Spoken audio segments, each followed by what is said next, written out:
Hi, everybody, and welcome to Why Are You an Entrepreneur? The Trials and Triumphs. This is all about rockstar entrepreneurs coming your way to share words of wisdom and inspiration. I'm Maureen Edwards. I'm the founder of 8 Simple Steps, and I eliminate the hard out of entrepreneurship. And one of the ways I'm trying to do this is be able to give you other entrepreneurs out there who can really share what this journey is all about. And you can get some tips, some insights, resources, and best practices that you can take with you so we can take that hard out of entrepreneurship.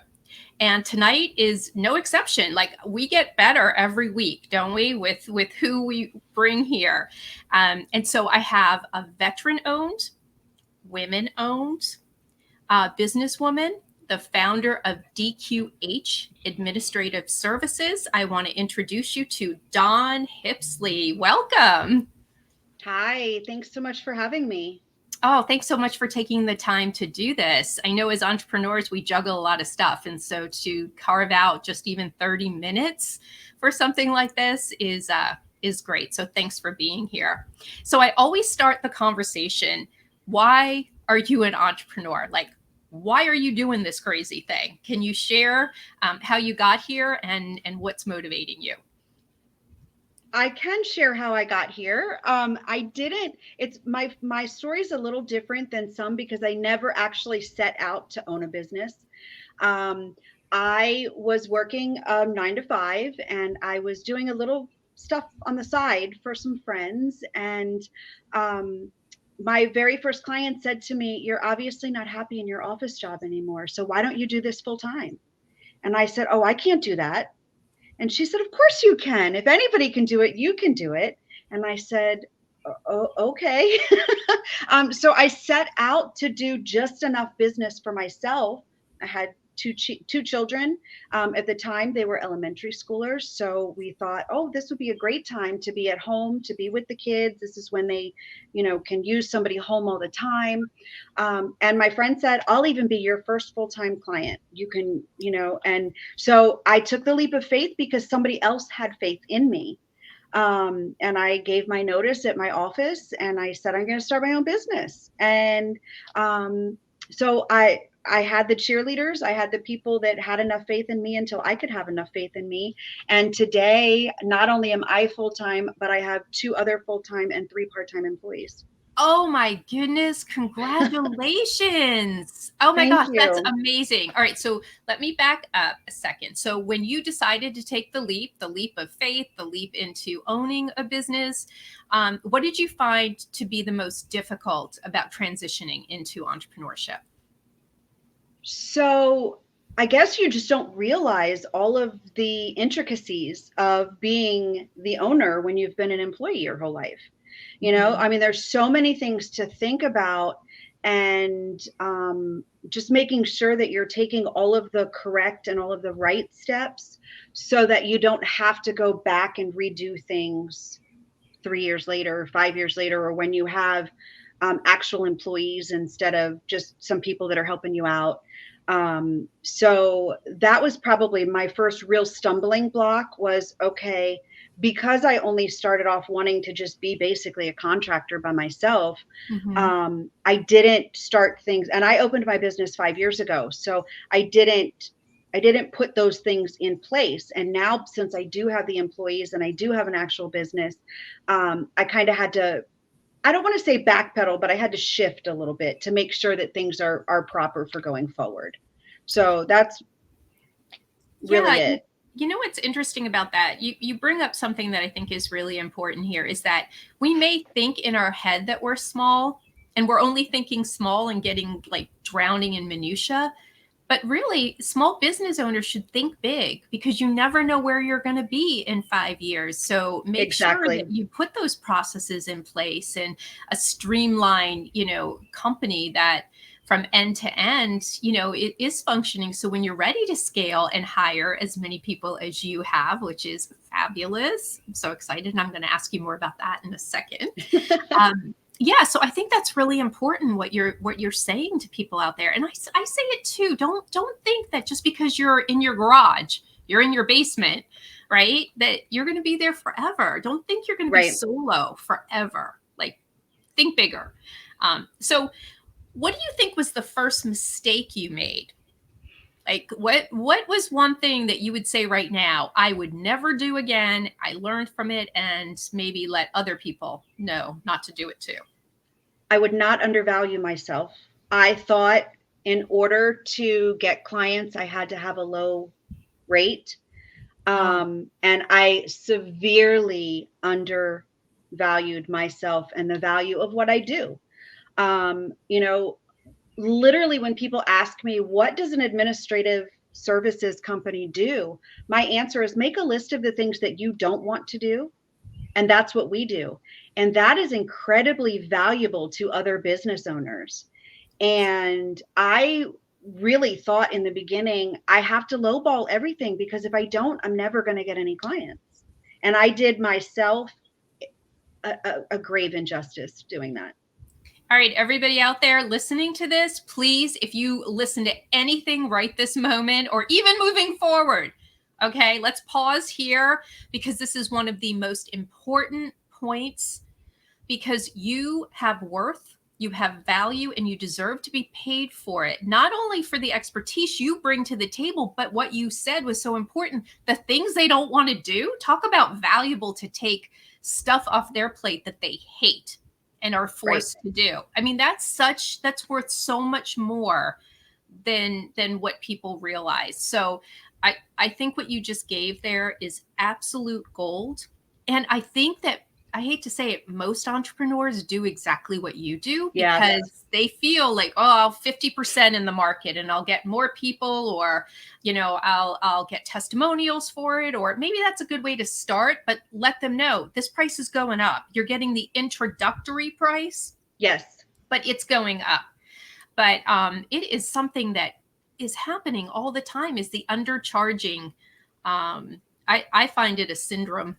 And you quickly, so what made you decide to get out of it? I think that's the bigger thing, is when was the aha moment to say, you know what, I am worth so much more?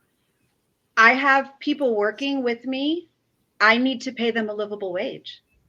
When I can't pay the people that are doing the hard work enough money to rent a 1-bedroom apartment in this area, like I have, that's a real crisis of conscience for me.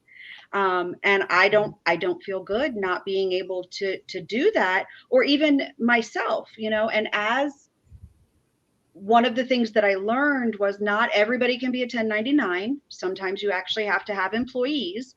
And with being an employee or having employees, there's other costs associated with that. You know, there's taxes for one. So even though you're paying somebody, let's just, for round number sakes, I'm paying somebody $20 an hour, it might actually be costing me $26 an hour to pay them. You know, so, and I can't lessen what I'm paying them simply because I undervalued our services, right? So I had to get out from underneath that. I had to.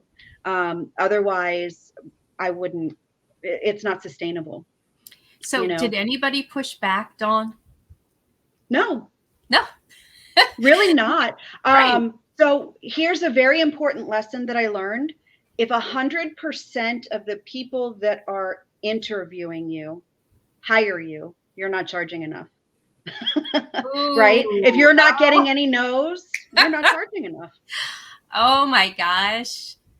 Right? Because you can't work with everyone, and you don't want to work with everyone. Right? Because everybody has specialties, everybody has niches, everybody has the places that they excel and the places that they do best in. And we want to work with the people that we're going to complement, right? Mm-hmm. So if I'm looking for constantly, people are looking for the lowest bidder, or you know, the least expensive way out kind of thing, those might not be the people that I want to spin my wheels with, kind of thing. You know, so that was what I learned, because you want your clients to value you as well, as much, if not more, than you value yourself. Right. It's who is your right fit customer, and they are out there. Okay. Right. Sometimes when you're swimming in a pool of people who want to keep underbidding or don't, want to get you for a lot less than you're worth, that's just not the right pool to swim in. It's time to Right. jump out and swim somewhere else, because just like you're saying, you've been able to hire people now and scale a business, and nobody seems to be pushing back on that. So it's been 5 years now. Mm-hmm. Being the boss is completely different than being the one who is the solopreneur, who is the boss of everything, but also the one who's got to do everything. Do you Right. find yourself now, you're in a position where you have to oversee several people? Has that Yes. been pulling you now into other tasks that maybe you're not loving as much? Or, I mean, you're not doing the work as much, are you? You're not in the trenches Yes. anymore. Exactly. And I do miss that. I also had to learn delegation, which really has never been a strong suit of mine because I've been the person doing all of the work. Mhm. So one thing that I have found extremely helpful is I have always done my own strengths assessment. So what I'm also doing, and there's so many out there, is I'm having people when they interview with me do their strengths assessment so I can find out who fits where, because I want to put everybody where they shine. We all have things that we don't necessarily want to do on a daily basis, but if I can at all put somebody where 9 out of 10 tasks that they do on a daily basis are something that they really enjoy doing, or it falls within their strengths, then I want to do that. So, that has helped me to help kind of relieve those, oh, that's not my favorite chore, that's not my favorite task. And it allows me to put myself in that same position as well. Of course, there are things that I don't like doing. It's kind of like, the mechanic always drives the worst car, Yeah. right? Yeah. Or the handyman always has a house in disrepair, because by the time you spend all day doing your job, you don't want to go home and do your job for yourself as well, right? So there are probably like planning things and maybe budget things and maybe things like that aren't necessarily my favorite to do, because we do those things for our clients all day every day as well. So but just as a general point, I have learned to embrace and love entrepreneurship. Oh, I'm so happy to hear that, because it's not easy. It's hard. And, It's very a lot hard. of people do not stick with it. Um, I say it every single week. 2,739 businesses went out yesterday, today, and will tomorrow. And there's obviously a variety of reasons, but entrepreneurship is not for everybody. You've got to work through, what would you say are the most important traits, characteristics somebody needs to have being an entrepreneur?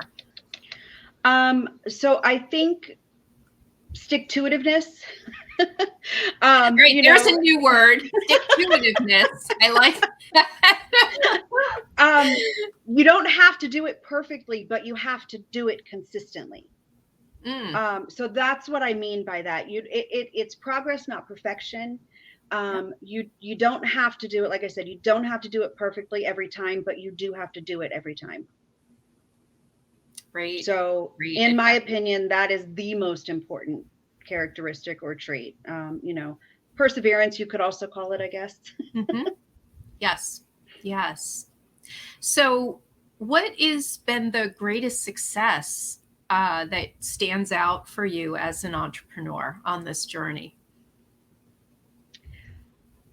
For me, it's been partnering with other women, because right now we are fully owned and operated by women. It is lifting others up, especially for my personal opinion. It's so important. Women have been raised in a culture of competition, right? And so for me, it's been really satisfying, and it brings me to that place of joy that there's no competition here. I always put the people that I work with in a position to bring their ideas to the table and to be heard and feel validated. And we have a culture where we just lift each other up. We help each other. I want everybody that works with me to be better than I am. And I will do anything and everything I can to help ensure that that happens. You know, I give training, I'll share all of the knowledge that I have. And if I don't know where to get it, or if I don't have it myself, I know where to get it. So I use my circle. I have a wonderful community, again, of women who like to empower and lift others up. And that's just been very rewarding for me. I love that. I love that. I mean, I think that's incredibly powerful. So I have a question that I would just like clarification on, and some other Sure. people may want to. What is the difference between administrative services and a virtual assistant, or are they pretty much overlapping and similar? So I think it depends. I usually a virtual assistant will have a little bit more of a niche, if you will. So Okay. you'll have a virtual assistant who is who specializes in social media, right? So, or you might have, and I think that's probably the best way to put it. A virtual assistant is going to have a specific specialty. Okay. When I say to you that I ask my clients to make a list of the things that they don't want to do, I truly mean that. And any one of my clients could tell you. So we do anything from AR, late pay calls, member management, CRMs. We have clients that contact us in September to do their holiday cards, and that's the only time we hear from them. We do holiday cards because they want a handwritten envelope. Wow. You know, so it literally can be project driven, something simple like the holiday cards, or we have clients that we work 40 hours a week with and for. So it's just a much more broad base than a virtual assistant would be.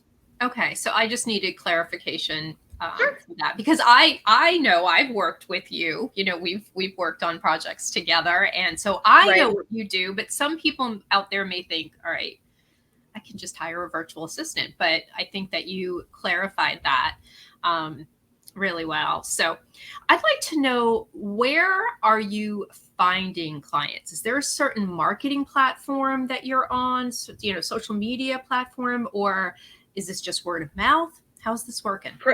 Predominantly word of mouth, and I do a lot of networking. Are there certain places that you like to network best? Well, you know, I would say that probably one of the good things that has actually come about in the last few years is that there's not a limit on networking right now, because you can find networking online. Mm-hmm. You know, I literally work with people across the country, so I can network anywhere.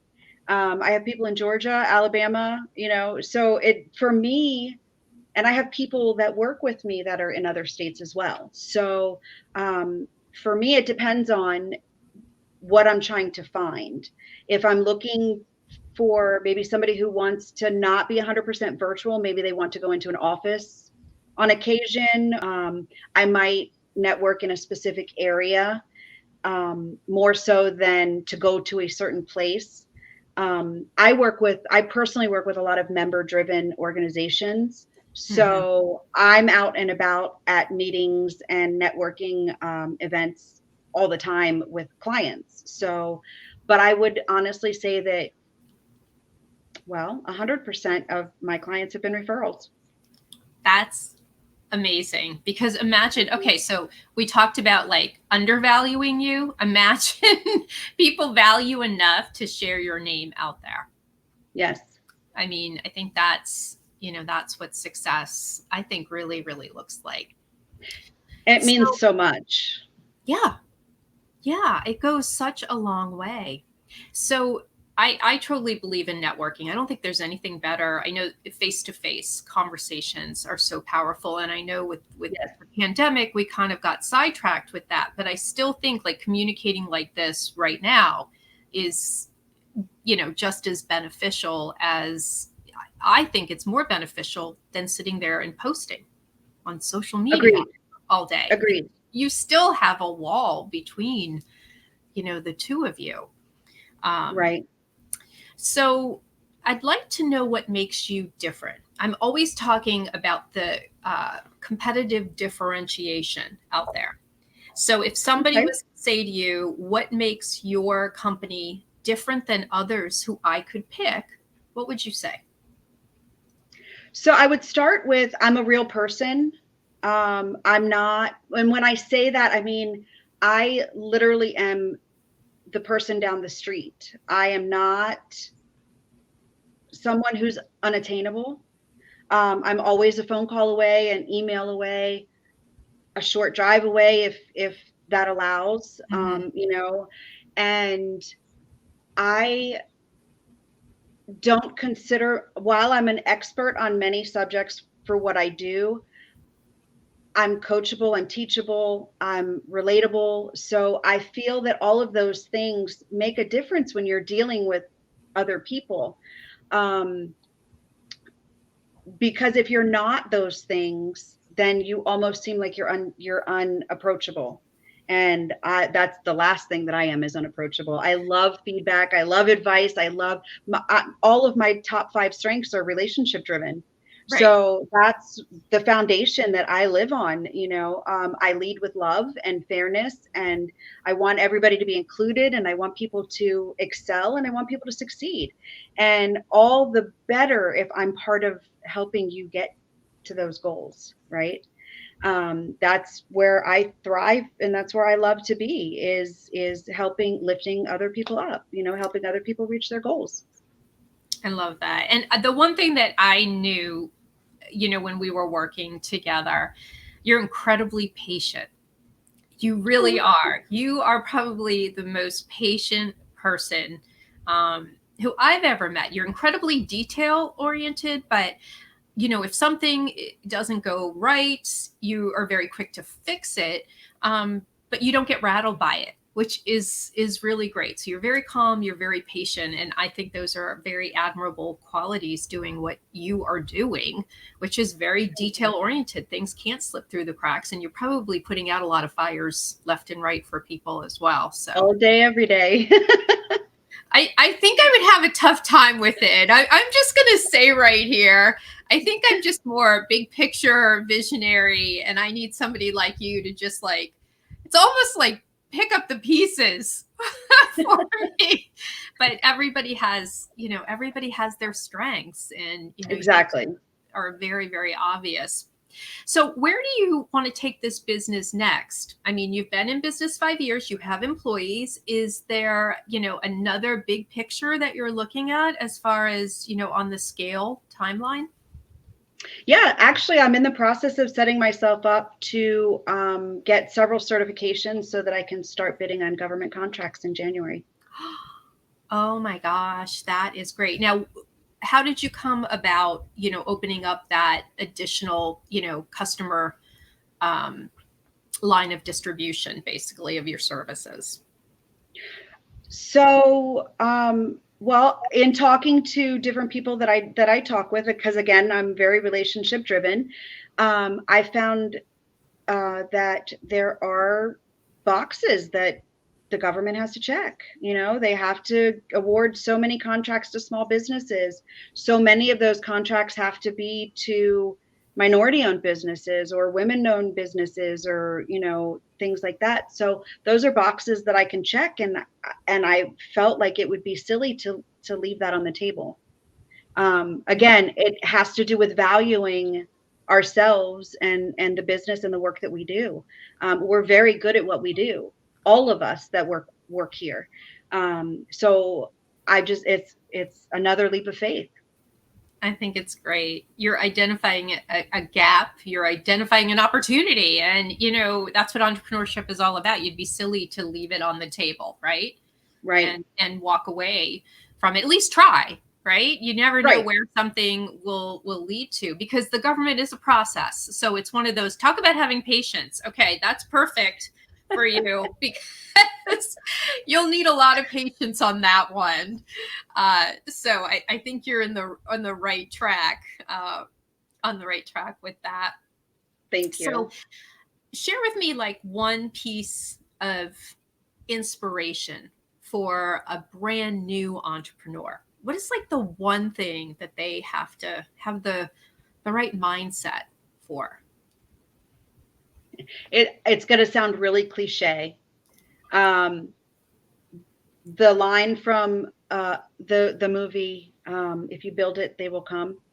But it's so true. If you set out with the mindset of why not me, right? Because so many people say, well, why me? Why not me? You're just as good as anybody else. You're just as deserving. Again, it goes back to knowing your worth. You're worth it. Take the leap. I love it. It's so important. I know, right? I know. And it's hard for some people, even when they're hearing it from someone else. Eventually you have to have the aha moment on your own. You know, we could all tell them every single day, we've walked to the walk. We understand it, because I know every one of us at one point has undervalued us, you know, ourselves, and have charged less than what we are worth. And it's like, do we have to keep, you know, doing this the hard way? Do we have to keep learning this the hard way? When we're telling people out there, listen to us who learned it the hard way, so you don't have to. That's what this is all about.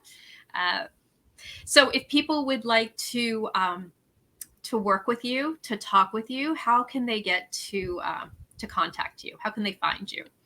The best place to reach me is on my website, which is DQH, that's Delta Queen Hotel, Services, LLC.com. So again, that website is DQHservicesllc.com. You can also reach me directly via email at Dawn, DAWN, at DQHservices.com. And is there any particular customer that you focus in on, or industry that people need to be aware of? Or are you pretty much clear across the board? Who's your customer? Well, we have such a wide range. And like I said, I personally work with several membership-driven organizations, but we have so many industries across the board that we work with. I would consider us to be a very well-rounded organization. Great.